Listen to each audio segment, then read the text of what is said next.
Hey guys, my other video timed out. I can only do 10 minutes.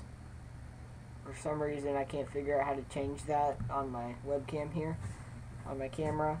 My other camera, the memory card's too full and I don't want to go through and delete all the pictures. It'll take hours and hours, so whatever. This is the finished product. If you can see, I'll put up a video of the dubbing loop part, or find one on YouTube created by some other user and put up how to do a dubbing loop. But pretty much what you're going to do is, once you make a dubbing loop and put this gray rabbit fur into it, you're going to wrap it around 3 or 4 times and then X-wrap it over the eyes and then wrap one ahead of the eyes, then tie it off.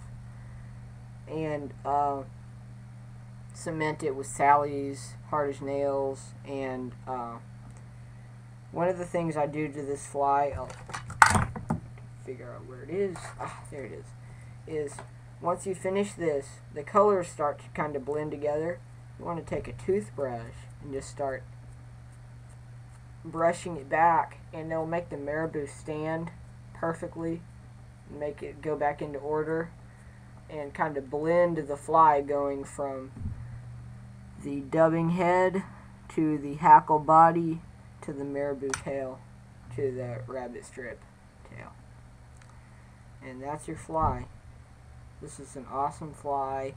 I should get a video of this fly swimming in the water. I really got the idea for rat marabou during the spawn. I was trying to catch bass on the fly rod during the spawn, and I was trying to think of a fly that I could use for them. And I started experimenting with rat marabou on another fly that's tied with a EC410 right here. It's just Eagle Claw's 60-degree jig hook. And that fly turned out really good, and I caught a couple of fish on it, but I knew something was missing. The real good thing about marabou wrapped is it doesn't take on quite as much water as a wet rabbit strip, but it still takes, unlike rabbit strip, it takes very little weight to make it sink fast. So even with these little teeny bead chain eyes, I can make it sink. And that's why I like this fly. It works good. Once you get it down wet in the water, it'll sink straight down. If you want it to sink faster, it won't sink all that fast because it's still lightweight and it's big and bushy. It'll sink about like that, about one foot per second, a little bit more. If you want it to sink a little bit more, I'd put a tungsten bead on between the head and the hackle, because the dubbing loop will cover the tungsten, but it'll add a little bit more weight in it. That's for heavy current. If you want to fish it in heavy current, you can bomb it straight down there. You can also put some lead wire on this. I kind of like putting the lead wire on at the eyes so you can secure it a little bit more, or just plain lead eyes will work. This fly is very, very versatile. I could probably put some legs on it and put some heavier eyes on it and bounce it on the bottom, and it'll look like a crawdad.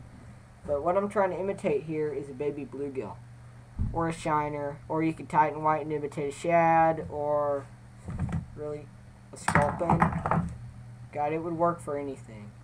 I'm anxious for the summer because I think I'm going to try to go trout fishing at least a couple of times, maybe in Wyoming or something.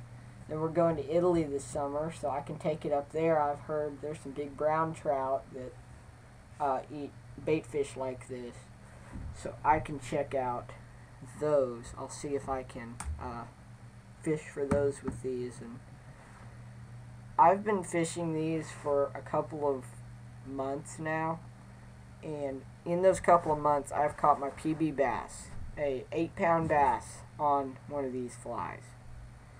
And I caught that in an undisclosed water body in Texas. That's all I'll tell you.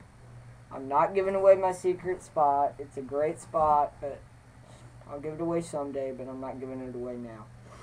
If you really started looking at the background of my pictures, you wouldn't be able to find it. I have not given much info on it.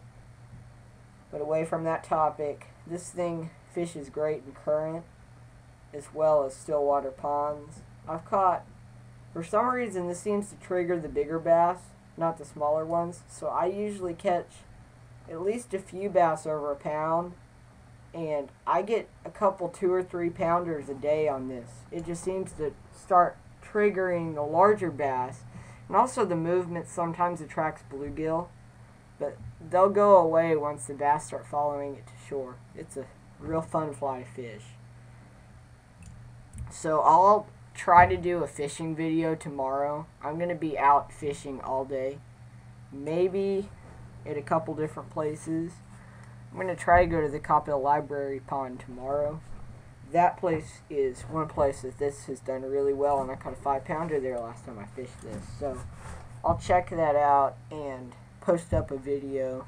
But until then, I'm going to tie a couple more of these just so I can get some flies to fish with for tomorrow. So I guess I'll post another video later. See ya.